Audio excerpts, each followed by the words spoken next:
Tes tes.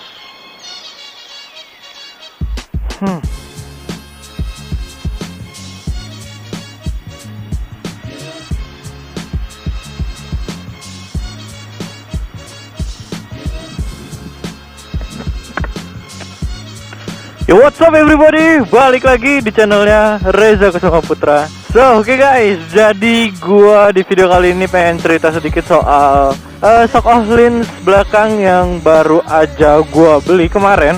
Ya, buat kalian yang belum lihat proses pemasangannya, boleh dicek dulu di video sebelumnya. Jadi video sebelumnya itu adalah proses pemasangan dan proses detailing ya. Sebetulnya nggak detailing amat.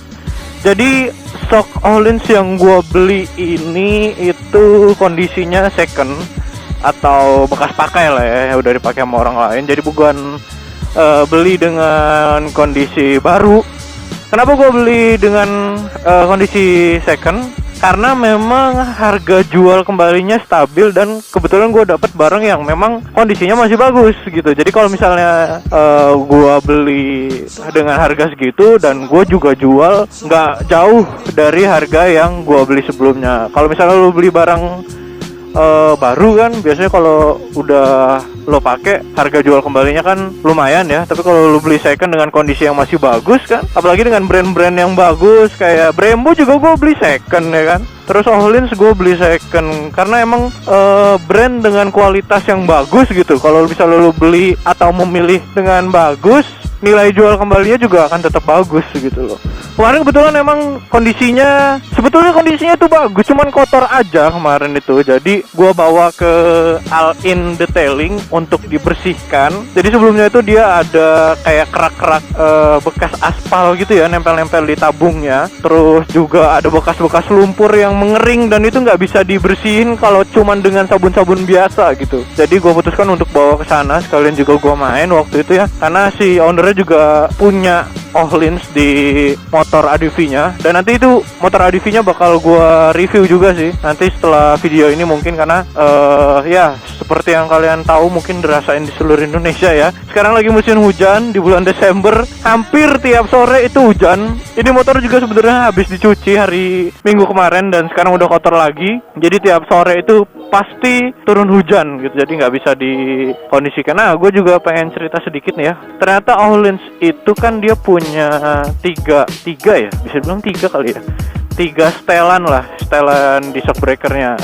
Ada rebound, ada kompresi, tersama apa ya yang di pernya itu kan bisa di setel juga tuh pernya. Nah, untuk di setelan yang atas itu namanya compression. Nah, kalau compression itu ini gue jelasin sedikit kali ya buat kalian yang mungkin ada yang belum tahu nih fungsi setelan yang atas itu apa, fungsi yang setelan yang bawah itu fungsinya apa. Setelan yang atas itu ada setelan kliknya, yang bagian atas itu untuk compression. Nah, compression itu dia jadi mengatur cepat lambatnya turun si shocknya itu loh. Jadi dia mau turunnya itu cepat apa turunnya lambat gitu, atau keras gitu turunnya. Jadi yang atas itu fungsinya compression ya itu. Terus yang bawah itu rebound. Nah, kalau rebound ini cepat lambatnya naik gitu loh. Jadi ketika dia turun cepat atau lambat, nah naik itu lo stylenya mau cepet atau mau lambat gitu loh.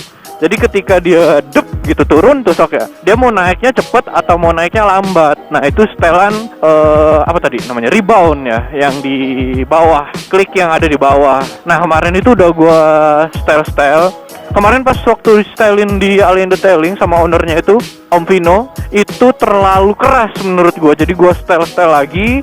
Gue nggak baca manual booknya ya, karena di manual book itu ternyata ada apa sih namanya, ada petunjuk basic kliknya gitu loh. Standar kliknya itu ada di klik yang keberapa kalau untuk motor ini gitu loh. Gue nggak sempet baca ya, gue males juga. Jadi gue rasain aja. Jadi kemarin ternyata untuk compressionnya terlalu keras, jadi shocknya ngebantingnya itu agak keras. Jadi gue kurang nyaman dan gue puter lagi ke posisi soft ya, biar turunnya agak lebih empuk lah gitu ya, bisa dibilang. jadi nggak terlalu keras banget, karena kemarin itu menurut gue terlalu keras. Nah untuk klik yang di bawah itu masih belum gue style. Kenapa? Karena menurut gue ini udah pas gitu loh. Jadi udah gue malas style lagi lah, udah gue nggak malas nyari lagi. Yang klik yang di bawah udah di stylein dari Om Vino, itu udah nggak gue puter-puter lagi, udah gue nggak adjust lagi. Ya udahlah, bodo amat lah, segitulah. Yang penting gue udah nyaman. Nah untuk pernya, posisi pernya itu dari pertama gue beli ya di situ, dan menurut gue itu posisi tengah-tengah sih ya, karena kalau diangkat sedikit lagi ke atas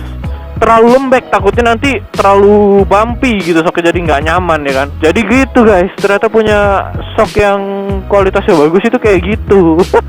Gue baru ini ya, karena selama ini gue pakai YSS GOG kan, dan itu bocor juga kan. Itu memang setelan rebound atau adjuster compressionnya itu memang nggak bisa di style kan. Terus yang bisa di style itu cuman pernya doang, kekerasan sama keempukan per. Cuman ya buat apa kan nyetel kekerasan keempukan per kalau udah bocor juga. Jadi sensasinya ya setelah diganti nih, kalau gue pengen cerita ya, kalau bisa gue ceritain ke kalian, mungkin kalian bisa rasain gitu ya. Itu tuh sok itu kayak bener-bener ngeredam gitu loh, kayak dep dep dep gitu. Kalau misalnya kalau kena jalanan bumpy itu dia dep gitu, dep. Kalau gue ini emang bener-bener sok ini, aduh, emang nggak pernah bohong lah kualitas itu ya. Gue sampai kayak yang anjir gini ya, ternyata selama ini gue salah pakai sok ya. Bukan salah sih sebetulnya awal-awal itu gue nyaman sih pakai YSS GOG punya Nuvo, karena ukurannya lebih pendek ya. Jadi tapak kaki gue itu bisa menapak sempurna. Cuman kalau misalnya lebih pendek, itu standar 1 itu dia jadi lebih tegak gitu bro. Jadi dia agak sulit buat nyetandarin motor di kondisi jalan yang agak miring gitu kan. Jadi terlalu tegak gitu, terlalu pendek lah. Karena kebetulan sok depan juga udah gua turunin juga kan. Jadi kalau misalnya sok belakangnya juga udah pendek, dan ya jadi terlalu ceper malah sih menurut gua. Dan sekarang akhirnya diganti ke sok Ohlins yang memang ukurannya sesuai atau sama dengan ukuran standar si sok Aerox 155 ini. Kayaknya kalau nggak salah 310 mm ya, kalau nggak salah ya. Jadi gitu ya, sensasinya enak banget, itu luar biasa enak banget, gua nggak bohong. Dan sekarang gua pengen nunjukin ke kalian kondisi sok Ohlinsnya. Gua pengen nunjukin ke kalian kondisi sok ya kayak gimana. Nah, jadi karena udah ganti dari SS GOG itu yang punya Nuvo, jadi kondisinya sekarang standarnya jadi jauh lebih miring ya kan. Jadi jauh lebih miring, dia bisa distandarin sampai miring kayak gini. Tadinya itu dia kalau misalnya keadaan datar kayak gini, dia posisi motornya tegak. Karena perbedaannya lumayan jauh ya, 310 ke 280 ya kalau nggak salah Nuvo itu. Dan jadi ini dia sok Ohlinsnya udah kotor lagi. Cuman ini kotornya memang karena kehujanan aja sih, pasir ya. Jadi cuman pasir-pasir doang, bukan lumpur. Karena yang sebelumnya itu dia kondisinya penuh dengan lumpur gitu ya. Dan kondisinya nggak ada dent yang berarti sama sekali sih menurut gua. Cuman ada di sini kalau nggak salah bagian stikernya ada sedikit kelupas nggak tahu kenapa, kekerok kayaknya. Cuman di bagian dalamnya nggak lecet. Nah itu doang sih, paling gua bakal ganti stikernya dengan stiker yang baru. Jadi ini compression ya. Di sini sebenarnya ada tulisan hard dan tulisan soft ya. Nah, hard itu ke kanan, soft itu ke kiri. Gandeng ngabers. Ya, ini dia. Nah, setelan yang atas ini memang sudah menggunakan aluminium. Jadi bawaannya sudah aluminium. Kan kebanyakan juga orang-orang ganti yang titanium ya, yang bagian setelan atasnya. Tapi kalau ini memang sudah bawaan karena ini adalah versi tertinggi, yaitu 767 VN, seri yang paling tinggi karena dia dapat setelan yang sudah aluminium dan dapat per dengan beban yang lebih berat, yang warnanya kalau nggak salah hitam. Nah ini compression, dan yang bagian bawahnya itu ini preload ya, rebound, yang bagian bawahnya rebound. Jadi untuk naiknya itu kita bisa setel. Jadi kalau dia turun gitu, naiknya dia bisa pelan-pelan gitu kan, jadi lebih lebih enak ya. Dan ini nggak gue setel lagi, juga per juga nggak gue setel lagi ya, gini ya. Kondisinya kotor banget karena emang hujan dan gue pakai harian. Ada yang bilang di Instagram, katanya di Instagram apa di YouTube ya kemarin kalau nggak salah, suruh dipasangin cover shock katanya. Ini ayo kita jalan lagi ya. Disuruh pakai cover shock supaya sealnya nggak bocor katanya. Cuy, gue pikir ya untuk shock breaker sekelas ini, masa iya sih kena hujan aja bocor gitu? kayaknya nggak mungkin deh kalau menurut gua. Kalau misalnya kena hujan aja bocor, ya nggak sesuai dong. Kan memang sok ini pastinya diperuntukkan atau disiapkan untuk harian juga ya. Oke, kita nyebrang dulu, ini agak panas.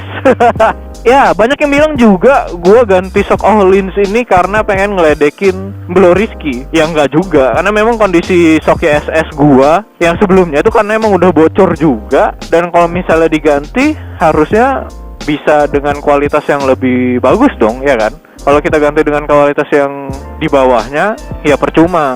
Sebenarnya pilihannya kemarin itu gua mau ganti Ohlins 767 biasa yang baru, yang bukan VN ya. Pokoknya ada deh yang bukan VN itu, yang setelan atasnya, setelan compressionnya itu dia bukan aluminium, dia masih warna hitam plastik gitu. Atau gue nyari second yang VN karena harganya nggak jauh beda, tetap masih second, mahalan secondnya VN sih, tipis lah harganya, nggak terlalu mahal ya. Ini lampu merahnya lama bener.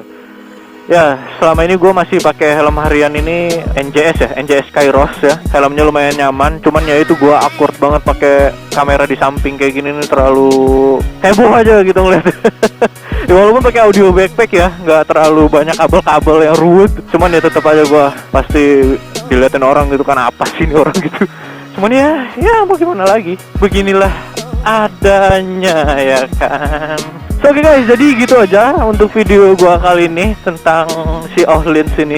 Ya cuman itu yang bisa gua share ya sejauh ini, karena belum terlalu lama gua pakai. Nanti kedepannya kalau misalnya, kalaupun misalnya soknya bocor, kan Ohlins punya garansi ya. Kebetulan sok yang gua beli bekas ini garansinya masih ada sekitar 1 tahun lebih dikit lah, di tahun 2000 berapa ya, 2023 awal tahun deh kalau nggak salah, akhir garansinya gitu. Nah itulah, kayaknya cuma Ohlins doang yang ngasih garansi sampai 3 tahun ya. Kayaknya cuma Ohlins doang, kayaknya sok-sok lain nggak ada deh. Makanya emang dia berani jamin kualitasnya gitu ya kan. So oke guys, itu dia penjelasan gua soal Ohlins yang gua pakai sekarang ini. Seperti biasa, jangan lupa like, comment, share, and subscribe di channel gua untuk melihat video terbaru dari gua selanjutnya. Thanks for watching, sampai jumpa di video selanjutnya. Peace. Disalip ranking. Ya, beli sok belum izin, tinggal minta maafnya aja nanti. Mudah-mudahan gak dimarahin lah. Mudah-mudahan gak disuruh tidur di luar deh.